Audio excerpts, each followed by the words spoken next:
So this was question 6.2 from 2020 November, and you were asked to make up a standard solution so then you could find the E-cell value for the titanium oxide titanium half cell. So here's the titanium oxide here, and here's the titanium metal, and here's titanium oxide dissolved in sulfuric acid. So first of all, it was simply about making up a standard solution. So remember, to calculate the value of E cell, your standard solutions must be 1 mole per dm cubed.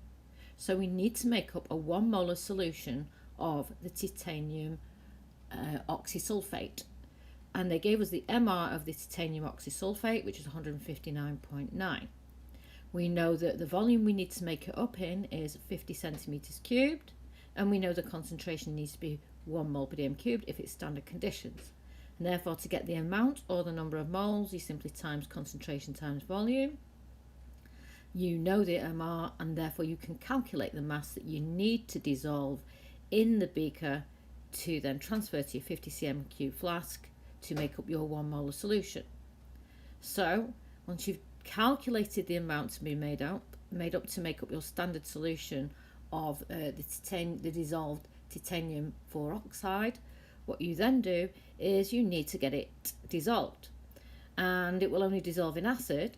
So if we dissolve the mass of titanium oxide into 100, so you weigh it out on a top hand balance, you dissolve it in 100 centimetres cube beaker and add about half of the acid and stir. Maybe you might need to warm it. That then gets poured into your volumetric flask, and to reduce procedural errors, we're going to rinse the flask here with acid, and also the stirring rod, and also the funnel. And then finally we make it up to 50 centimetres cubed, put on the lid and invert it 10 times.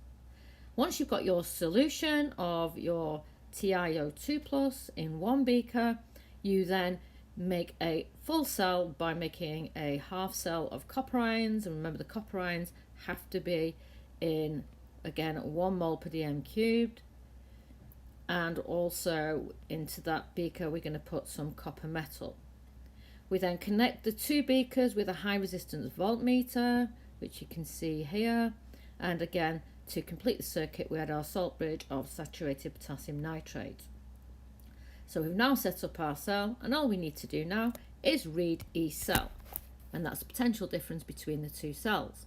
Now if we look at our cell diagram and we're using copper as a secondary standard, we know from our data books, and we know from the information given, that the standard electrode potential for a copper half cell when compared to a hydrogen is plus 0.34 volts. So we've got this value.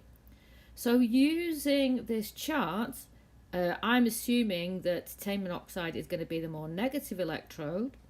If we know our reading, which is the copper titanium half cell, and we know the value of the copper half cell, if we therefore rearrange this, then surely the standard electrode potential of the titanium oxide titanium half cell is the E cell that you've measured here, your reading, take away the standard electrode potential of copper. So once you've got the reading of E cell from your experiment for the titanium and copper, the reading you get here, you can see that's the reading for the E cell between the copper and the titanium, and that is equal to the sum of the standard electrode potential of copper, which is this one here, and the standard electrode potential of the titanium electrode here. So these two added together. And therefore, to get the standard electrode potential for the titanium, we need to get rid of this. So we take it from both sides. So the standard electrode potential for titanium is equal to E cell, the one that you've just measured, take away the standard electrode potential for copper.